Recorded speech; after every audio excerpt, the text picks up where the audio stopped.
So a little while back, I made a video about the best way to store ammo for SHTF. And in that video, I talked about how I was storing 10 17 round Glock mags in the MTM cases that were set aside for SHTF purposes. And I loaded those magazines up with cellular and belted 124 grain full metal jacket. And now that I've had time to kind of simmer on that concept, I realized that that was a mistake.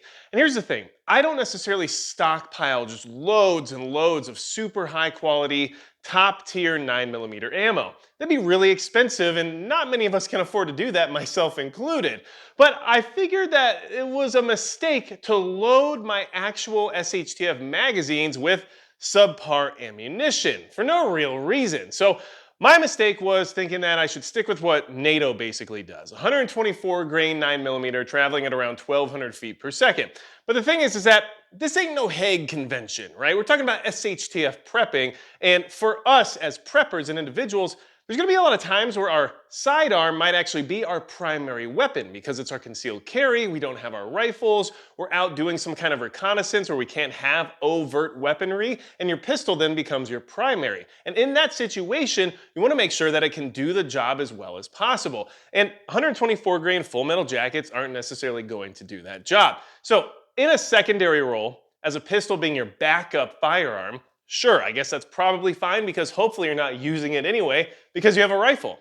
But in the sense of full-on SHTF, where there's a good chance you'll be relying on that pistol, you probably want to make it packed full of something a little bit better than just FMJs. So if you're worried about SHTF prepping and you're worried about what kind of ammo to use in your handgun, then hit the subscribe button below because this was a mistake I made that I'm trying to share with everybody here. So if I'm loading magazines, like the ones you see right over here, which is 10 17 round magazines, what do I want to load them with? Well, I was kind of trying to figure out the best answer for that. And one thing that I stumbled upon that I thought was kind of a good idea in the sense of money versus quality ratio, and then also having additional ammunition for training, is this federal premium protect and defend ammunition. Now this is their syntech and HST combination pack. And what you get with this is 100 rounds of ammunition, 50 of them are their syntech rounds at 147 grain bullets that travel at 1,000 feet per second. And the other 50 are their HST rounds, which are highly proven, good quality self-defense round. Federal HST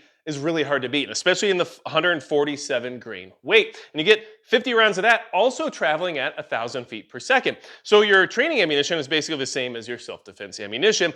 And what that does is allow me to load up a substantial amount of magazines with federal HSTs, good to go, solid ammunition that's going to do the job you want it to do. And then I'll use the leftover syntech training ammo to shoot my guns with it and to see if everything is still lining up properly when it comes to my red dot optics and my point of impact. So what's nice about that is that I'll have additional ammunition left over in order to test out the HSTs first to make sure they function well in the firearm as well as in the magazines. And then if everything's smooth, I'll have all the other syntech ammo to train with while storing away the HST rounds. And each box is about 70 bucks, which at 70 cents per round is pretty expensive. So I'm not suggesting you do this for all of your ammunition, but in order to at least get your SHTF magazines loaded up and ready to go, this isn't a bad way to do it while you also get practice rounds because the training matters, and then these rounds are basically duplicates of the personal protection rounds that you're storing away. So in order to get 10 17 round magazines fully ready to go, I've got to have 170 rounds, which means 4 boxes of this ammunition would be capable of doing that while allowing me to still have 30 rounds of HSTs to test out to make sure they function properly in my firearm and in my magazines. And then I'll still have the 200 rounds of practice ammo to hit the range with, because sometimes I don't know how to talk. And by the way, the biggest supporter of the channel is Midway USA, and they help me out a lot when it comes to preparedness, not to mention the fact that they have everything you might need related to ammunition in general. So big thanks to Midway USA for making videos like this possible, and thank you to you all for watching videos like this one. So this was kind of my thought process of an ammo stockpile failure that I had that I needed to improve on and fix. And if I'm only going to store 10 loaded magazines for like a grab and go kit, Those magazines should probably be loaded with high quality ammunition that's actually going to do the job that it's required to do. So I just thought I would share this with everybody. Let me know down in the comments below, what kind of ammunition do you store for your SHTF go-to ammo, or what kind of ammunition do you store loaded in your magazines? Because that might be different from what you actually stockpile. Like I said, this is relatively expensive, so I'm not stockpiling this for every application. This is to get my magazines loaded with high quality defensive ammo that I can then have enough left over to test out, and have the training ammo as well that's a duplicate in the sense of velocity and grain weight, so that way I know exactly how it's going to function at the range and in real life if I need it, right?